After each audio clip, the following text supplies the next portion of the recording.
మాజీ కౌన్సిలర్ రాజ్ కుమార్,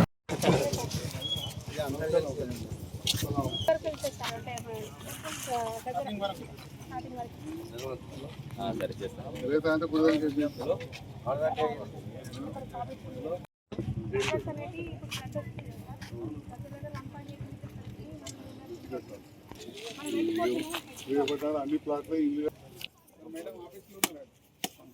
పని బాగున్నట్టు రెండమ్మా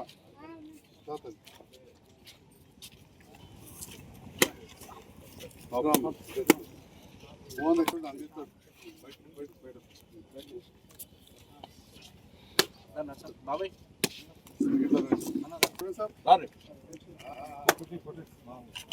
బాబు కొట్టు కొట్టు నువ్వు కొట్టు అమ్మడు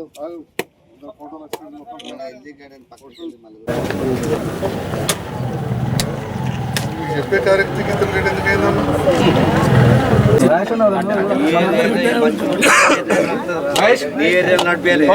ఇన్ఛార్జ్ ఏరియా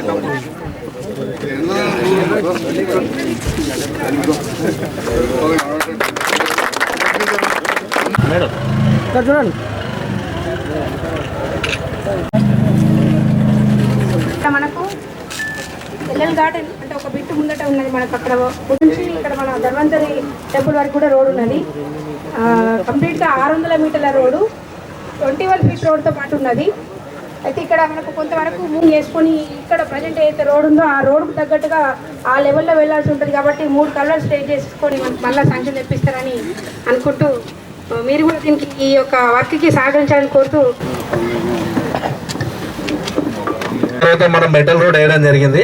ఫస్ట్ ప్రధానమైన రోడ్డు చక్కగా చేసుకున్న తర్వాత మన గలీలో వేసుకుందామని మనం ఫస్ట్ ఈ రోడ్డుకు ప్రాధాన్యత ఇవ్వడం జరిగింది. దయచేసి ఏమనుకోవద్దు, మనది తిప్పి కొడితే 75 మీటర్లు ఖచ్చితంగా. ఇంకోసారి అవకాశం వచ్చినా లేకుండా నాకైతే ఏర్పడ్డ 29వ వార్డు నందు చాలా అభివృద్ధి కార్యక్రమాలు చేయడం జరిగింది ఎమ్మెల్యే గారి సహకారంతో. అదేవిధంగా ఈరోజు నూతన రోడ్డు ప్రారంభోత్సవం ధన్వంతరి టెంపుల్ ఇక్కడ సొసైటీ మత్స్యపరిశ్రమ సహకార సంఘం నుండి ధన్వంతరి టెంపుల్ అవతల దాకా రోడ్ 1 కోటి రూపాయలతో నిర్మాణం చేయడం జరుగుతుంది. ఇది చాలా సంతోషమైన విషయం. ఎందుకంటే గతంలో ఈ రోడ్లో నడవాలంటే దాదాపు బుల్డోజర్ కావాలి లేదా జేసీబీ సాయంతో నడిచేవాళ్ళు వర్షాకాలం. ఎందుకంటే చాలా ఇబ్బంది పడేవాళ్ళు. ఇక్కడ ఉన్న మన దాదాపు చాకలి సోదరుల వాళ్ళ ఇల్లులు ఉంటాయి, ఇంకో బ్యాక్ వెళ్తే ముస్లిం సోదరు వాళ్ళ ఇల్లులు ఉంటాయి. చాలా ఇబ్బందిగా వాళ్ళు వెళ్ళే పరిస్థితి ఉంటుండే. వర్షాకాలం వచ్చిందంటే దాదాపు కలెక్టర్ గారికి 2 సార్లు పని పడుతుండే. అది తులసినగర్లో ఖచ్చితంగా ఈ ప్రాంతం విజిట్ చేయడం, ఖచ్చితంగా ఏ కలెక్టర్ ఉన్నా కానీ ప్రతి కలెక్టర్ ఫోటో, వర్షాకాలం ఉన్న ప్రతి కలెక్టర్ ఫోటో ఇక్కడ మాత్రం ఈ పిక్ మాత్రం ఉంటుంది ఖచ్చితంగా. కానీ నెక్స్ట్ ఇప్పుడు వచ్చే వర్షాకాలం మాత్రం కలెక్టర్కి పని లేకుండా అవుతుంది. అది సంజయ్ అన్న సహకారంతో. వర్షాకాలం చెప్పినట్టు ఈ వాడకు వర్షాకాలం వచ్చిందంటే విపరీతంగా మసీదు ముందడ కానీ, ఇక్కడ పూల్ పక్కకు కానీ, అక్కడ సంజీవరావు ఇటు ముందడ కానీ నడవాలంటే చాలా ఇబ్బంది ఉంటాయి. నేనే ఎమ్మెల్యే గారి సాయంత్రంతో అప్పుడు రాయసర్ డివి గారు ఉన్నప్పుడు 18 టిప్పల్లా మురం తెప్పించి నడిచే మసీదు ముందట ఆడ ఈడ అన్ని ఓపించి చేపించింది నేను. కొబ్బరికాయ కొడుతుర్రు, నిధులు తెస్తుర్రు, అన్ని గ్రామాలకు తెస్తుర్రు, అన్ని చేస్తున్నారు. కాబట్టి దయచేసి నాకు ఈ అవకాశం ఇచ్చిన ప్రత్యేకంగా నేను చైర్మన్గా ఉన్నప్పుడే ఈ ఆలయం పని అప్పుడు నేను కూడా అలా కొంత భాగస్వామ్యంగా చేసినాం. కానీ అప్పుడు మున్సిపల్కి నిధులు పెట్టాలంటే అప్పుడు నిధులు లేవు. సమైక్యాంధ్ర ప్రదేశ్ ఉన్నప్పుడు మనకు చాలా అన్యాయం జరిగిందని మనం తెలంగాణ రాష్ట్రం తెచ్చుకున్నాం. తెలంగాణ రాష్ట్రం వచ్చిన తర్వాత గత 10 సంవత్సరాలు ఎమ్మెల్యే గారు బాగానే డెవలప్ చేశారు. రిక్చాల్ టౌన్ డెవలప్మెంట్ బాగా జరిగింది. మళ్ళీ ఎప్పుడైతే మొన్న ఎన్నికలు వచ్చాయో మరి అక్కడ కాంగ్రెస్ ప్రభుత్వం వచ్చింది, మరి ఎమ్మెల్యే గారు ఇంటికి వెళ్ళొచ్చారు, మళ్ళీ ఇక్కడ కుట్టబడుతుంది అని ప్రజలు ఒక అనుమానం ఉన్న పరిస్థితుల్లో వారు రేవంత్ రెడ్డి గారిని మద్దతు చేస్తారని ముందుకు పోయి ఈరోజు ప్రభుత్వానికి మద్దతు చేస్తూ మొత్తం తెలంగాణ రాష్ట్రంలో ఏ నియోజకవర్గానికి రానన్న నిధులు జగిత్యాల నియోజకవర్గాన్ని తీసుకొచ్చిన ఘనత వారికి దక్కింది. ఎందుకంటే ప్రతిరోజు మీరు చూస్తూ ప్రతి గల్లీలో ఎక్కడ ఏదో ఒక రోడ్ల పనులు నడుస్తున్నాయి. ఇప్పుడు డిజిటల్ టౌన్లో పండుగ వాతావరణం ఇంకా ఏ గల్లీలో పోయినా సీసీ రోడ్ల పనులు నడుస్తున్నాయి. ఇలా ఎన్నో డెవలప్మెంట్స్ ఇల్లు కానీ ఏది కానీ రోడ్డు పని ఒక కొబ్బరికాయ కొట్టి పోవడే కాదు, మళ్ళీ పని నడుతుందా లేదని కూడా మళ్ళీ విజిట్ చేసి తనిఖీ చేస్తున్నారు. నిన్న కూడా పోయారు, ఇప్పుడు కూడా ఏదో వాళ్ళు కార్యక్రమం పెట్టుకున్నారు. కాబట్టి అంత చిత్తశుద్ధిగా పనిచేసే నాయకుడు. మరి రేపు మనం జరగబోయే ఒక 15 రోజులలో మళ్ళీ మున్సిపల్ ఎన్నికలు వస్తున్నాయి. మనం సంజయ్ అన్న చెప్పిన ప్రకారంగా కాంగ్రెస్ పార్టీ అభ్యర్థులందరినీ గెలిపించి ఇంకా 3 సంవత్సరాలు ఈ ప్రభుత్వం ఉంటుంది కాబట్టి ఇంకా నిధులు రావాలంటే అభివృద్ధి జరగాలంటే తప్పకుండా మనం కాంగ్రెస్ పార్టీ అభ్యర్థులందరికీ మద్దతు చేసి గెలిపించాలని చెప్పి కోరుతూ ఈ అవకాశం ఇచ్చిన పెద్దలకు ధన్యవాదాలు చేస్తూ సెలవుకుంటా. జై హింద్, జై కాంగ్రెస్. ఈరోజు కాదు, గత 10 సంవత్సరాల నుంచి జగిత్యాల్లో చాలా డెవలప్మెంట్ కార్యక్రమాలు జరుగుతున్నాయి. ఏ రోజు కూడా ఏ రోడ్డు కూడా ఆగలేదు. నిధులు వచ్చినా రాకపోయినా హైదరాబాద్లో కూర్చొని ఆ పనులు చేయించుకొని ఆ నిధులు తీసుకొని రావడంలో సంజయ్ అన్న ఎప్పుడు ముందే ఉంటారు. కాబట్టి గత 10 సంవత్సరాల నుంచి కరోనా టైంలో కూడా ఏ రోజు కూడా ఇంట్లో కూర్చోకుండా మరి డాక్టర్గా ఏ పేషెంట్కి ఏం ప్రాబ్లం వచ్చిందని కరోనా కిట్ వేసుకొని చూసిన రోజులు కూడా ఉన్నాయి ఆ టైంలో. సో అలాగే ప్రజల ఆరోగ్యమే కాకుండా అలాగే ప్రజల నాడీ పట్టుకొని డెవలప్మెంట్కి ముందుకు వెళ్తున్నారు. కాబట్టి నేను గతంలో ఇక్కడికి చైర్పర్సన్గా ఉన్నప్పుడు వచ్చినప్పుడు నిజంగానే ఇక్కడ నడుస్తుంటే ఇందులో దిగబడుతుండే కాళ్ళు, ఎందుకంటే పవన్ నన్ను తీసుకెళ్ళిపోయిండు అక్కడికి. సో అప్పుడు ఎట్లుండే అంటే మరి దీంట్లో రోడ్డు వేయాలని సంజయ్ అన్నకి చెప్పిన తోటి మరి నిధులు తీసుకొచ్చి ఈ రోడ్డు వేయించడంతో ఈరోజు ఇక్కడ ఇదంతా చూస్తుంటే ఎంతో సంతోషంగా ఉంది. ప్రజలు కూడా నిజంగా చెప్తున్నా చాలా సంతోషంగా ఉన్నారు ఈ విషయంలో.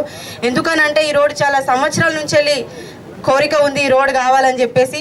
మనం సంజయానికి చెప్పడం వితిన్ ఒక 6 నెలలు 8 నెలల లోపల రోడ్ అయిపోయింది. కాబట్టి ఇలాగే డెవలప్మెంట్ కార్యక్రమాలు చేస్తూ మా అందరినీ ముందుండి నడిపిస్తూ ఇంకా కూడా జగిత్యాలని డెవలప్ చేయాలి, అలాగే కౌన్సిలర్స్ అందరినీ కూడా దగ్గరుండి గెలిపించుకోవాలని చెప్పేసి ఆయన కూడా మాతో చెప్పడం జరిగింది. ప్రతి ఒక్కరిని ఎందుకనంటే గత 5 సంవత్సరాల నుంచి అంతకుముందు జరగని పనులు కూడా గత 5 సంవత్సరాల నుంచి జరుగుతున్నాయి. కాబట్టి ప్రతి ఒక్క ఓటర్ ఏం ఆలోచిస్తారు, ఎవరైతే పనిచేసిరో వాళ్ళ గురించి ఆలోచిస్తారు.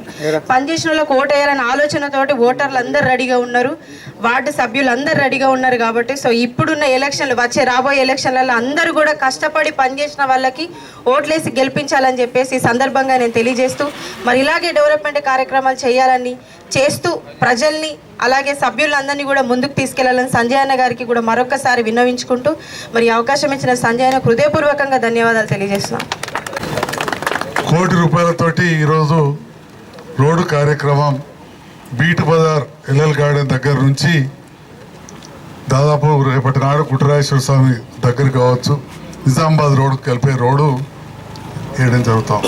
చాలా ముఖ్యమైన రోడ్డు. ఒకటి ఈ ప్రాంతం వాళ్ళు నడవడానికి, రెండవది రేపు ఏదన్నా మెయిన్ రోడ్డు మీద ప్రాబ్లం ఉన్నా కానీ నిజామాబాద్ రోడ్డుకు ఇంకొక కనెక్టివిటీ జగిత్యాల పట్టణంకు విస్తృతంగా ఈ పక్కకంతా కూడా అభివృద్ధి అవుతుంది. తులసి నగర్ ఇదంతా కూడా. కాబట్టి ఇది 2 రకాలుగా కూడా చాలా ఉపయోగమైన రోడ్డు. అదేవిధంగా మస్జిద్లు ఉన్నాయి, పవిత్రమైన ధన్వంతరి దేవాలయం ఉన్నది.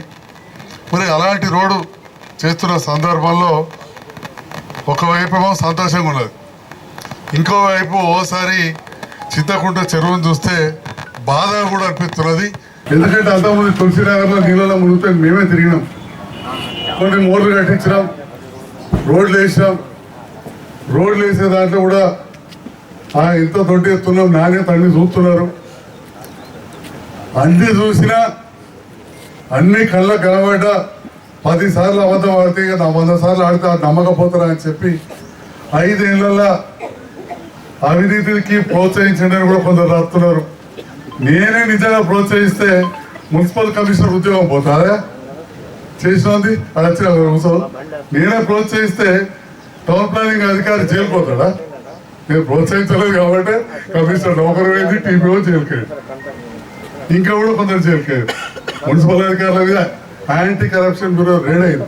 నేను ప్రభుత్వం దిక్కున్నప్పుడు వస్తారా వేరే ప్రభుత్వ అధికారులు ఒక ప్రభుత్వ ఆఫీస్కు?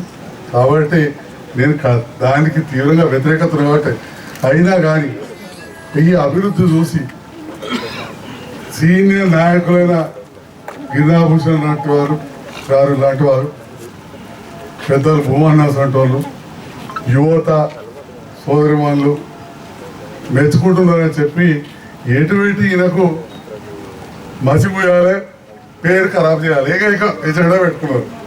నువ్వు ఎంత చేసినా ఇయ్యాల్సిన పేరు కాదు. భువనేశ్వరులకు ఎరిగే తాతల నెట్కెళ్ళిన పేరు. జేబులు నింపుకుంటారు, నా జేబే ఖాళీ లేదు. దేవుని దేవాల తాతల వచ్చే జేబులు నిండునే ఉన్నాయి, ఇంకా నింపుకునే అవసరం లేదు. కొందరు గుట్టది కావాలి, చెందుతున్నాయి ఇంకా కావాలని ఎంత ఆశీర్వాదం అయితే దవాఖాన లేదు నాకు నెలకి 20 లక్షలు సంపాదించుకోవడం. కాబట్టి ఈ సందర్భంలో అట్లాంటివన్నీ కూడా నేను పట్టించుకోకుండా ముందరికెళ్ళదలిసిన నిధులు తీసుకొచ్చి నా బాధ్యత. ఇంతకుముందు మా చెల్లె అన్నది సంజయ్ అన్నాడు కూర్చొని పట్టుకొస్తాడు. ఎస్, నాకు రాజకీయంగా బద్ద శత్రుత్వం ఉన్నా కానీ వాళ్ళలో కూడా కొంతమంది చెప్పారు, సంజయ్ డాక్టర్ సాబ్ ఢిల్లీ దానికి వచ్చిండు, ముఖ్యమంత్రి తీసుకుపోయాడు, అధిక నిధులు తీసుకొచ్చాడు. అందులో ఎవడు అద్దన్నా కాదన్నా అవునన్నా కాదన్నా అది వాస్తవం. గౌరవ ముఖ్యమంత్రి రేవంత్ రెడ్డి గారితో కలిసి పని చేసి నేను తీసుకొస్తున్నా. ఇవన్నీ కూడా ఇంకా 62.5 కోట్ల 8 ప్యాకేజీల కింద టెండర్లకు పోయి దాంట్లో కూడా అన్నారు చిన్న చిన్నవి పెట్టేది ఉండే పెద్దవి పెడుతున్నాడు ఎవరో గుత్తదారి కోసం. ఇప్పుడు వేసే గుత్తదారి ఇప్పుడు ₹1 పని చేస్తుండే కదా, ఇప్పటికి ఒక దగ్గర 8 కోట్ల పని చేసి ₹8 రాలేదు. మరి ఆ కెపాసిటీ ఉన్నాడు అయితేనే చెప్తాడు. అదే కాదు చింతకుంట చెరువు కాడ మంచి గినాలి ముచ్చడన్న, చింతకుంట చెరువు కాడ సీసీ రోడ్ వేసే కాంట్రాక్టర్ నా మిత్రుడు, నా సోదరుడు, సోదరుడు తమ్ముడు కాదు సోదర సమానుడు. చింతకుంట శ్మశాన వాటికలో కూడా సీసీ రోడ్ వేయాలి, ఆ బిల్లు రాలేదని ఇది ఆపాడు. మరి మంచి శక్తి ఉండి కొంత ఆపుకోనైనా పని కాంట్రాక్టర్ వస్తే మంచిదా చెడా? వాళ్ళు మా చుట్టం అయితే నా జేబు సంస్థ అంటారు, జేబు నింపుతూ అంటారు. ఆయన స్థాయికి నా జేబు నింపు, ఆయన గురించి గొప్పగా మాట్లాడే అవసరం లేదు. కానీ పెద్ద మనుషులు, చాలా పెద్ద నాయకులు కాంట్రాక్టర్ల గురించి మాట్లాడితే నేను ఏం చెప్పాలి చెప్పు. మరి చేసేవాళ్ళని అంటూనే ఉంటారు. నేను ఇవ్వాలి ఏమన్నానండి, ప్రభుత్వం దిక్కు కలిసి పనిచేస్తాను అంటారంటారు. రేపు నిలబడ్డోళ్ళు మేము కూడా అట్టే ఉంటాం అంటారు. ఒకటే చెప్తా ఉన్నా, ఇప్పుడు ఎవరు ముఖ్యమంత్రులు కలిసి పని చేస్తారో అందరికీ తెలిసి చేయించాలి. అందుకే ఇంత బాధ. ఒక్కటే బాధ ఏంటంటే ఇక మళ్ళీ ఒకరిని చూసేవాళ్ళని నేర్చుకుంటారు. గది ఒకటే తప్ప కింది స్థాయిలో అయితే పుట్టక సాగు దిక్కురండి ఈ నేర్చుకోవాలి. గది బాధ తప్ప వేరే ఏం లేదు. పైసలు ఉన్నాయి మన దగ్గర, మోతే చెరువుకున్నాయి, దీనికున్నాయి. టెండర్ కూడా అయిపోయింది. 30 చెరువులు కలిసి ఒకటే పెద్ద కాంట్రాక్టర్ ఎవరు నాకు తెలియదు. మళ్ళీ వాళ్ళకి ఇట్లా పెద్దోడు అనగానే సంజయ్ డాక్టర్ అనుకో దిక్కుని 100 కోట్ల ఒక్కరికి ఇచ్చింది. గవర్నమెంట్ ప్యాకేజ్ చేసింది. ఇప్పుడు కేంద్రం మొన్న బ్యాంక్ నిధులు ఇచ్చింది. అవి వాళ్ళ మీరు అప్పుడప్పుడు ఇంటుంటారు, చిన్న ఏక పెద్ద ఎత్తున్నాడు, పెద్దోళ్ళతో కుమ్ముకేస్తాడు. ఢిల్లీ సర్కారే దాంట్లో గైడ్ లైన్స్ పెట్టింది, 5 కోట్ల కంటే చిన్న ప్యాకేజీలు చేయొద్దని. వాళ్ళు పేపర్ చదవక మాట్లాడితే నేనేం చేస్తాను? కాబట్టి ఇటువంటి సందర్భాల్లో ఒక రాజకీయ నాయకులు ప్రజలతో గెలిచిన వాళ్ళం మాట అంటారని చెప్పి భయపడేది లేదు. రాజకీయం అంటేనే మీకు తెలియని ఏముందో పెండకుప్ప పక్కకుండా అటు ఎవరు రాజా చేసినా చిల్తనే ఉంటుంది. అంటే ఈ సందర్భాల్లో ఒక పని కట్టుకొని ఎటు పెట్టి నేను బదనాం చేయాలనే ఆలోచన ఉంది. కానీ బదనాం అనేది లేదు. రేపటి నాడు ఈ రోడ్ వేసినాక కూడా అంటారు. అందరినీ నేను కోరుతా ఉన్నా, చెరువులను రక్షించుకుందాం, ఈ రోడ్ వేద్దాం, చాలా లోతుకున్నది. మళ్ళీ కూడా నిధులు, అత్యధిక నిధులు తీసుకొచ్చే బాధ్యత నాది అని చెప్పి కూడా ఈ సందర్భంలో చెప్తున్నాం. ఇంతకుముందు కూడా ఎప్పుడు సంజయ్ డాక్టర్ సాబ్ 50 రోడ్ ఎట్లనే అవుతుంది కదా, కాకపోతే నేనే రాజకీయాలు ఉండాలని చెప్పిన. దేనికోసం వచ్చిన మా మాట అంటే మాటే, కానీ నిరంతరం మీ సేవలో ఉంటాం. కొత్త పాలకవర్గం కూడా మంచిది రావాలని, ప్రభుత్వంతో కలిసి నాతోటి కలిసి పనిచేసే వాళ్ళను రేపటి నాడు గెలిపించాలని కూడా అందరినీ కోరుతున్నాను. Thank you.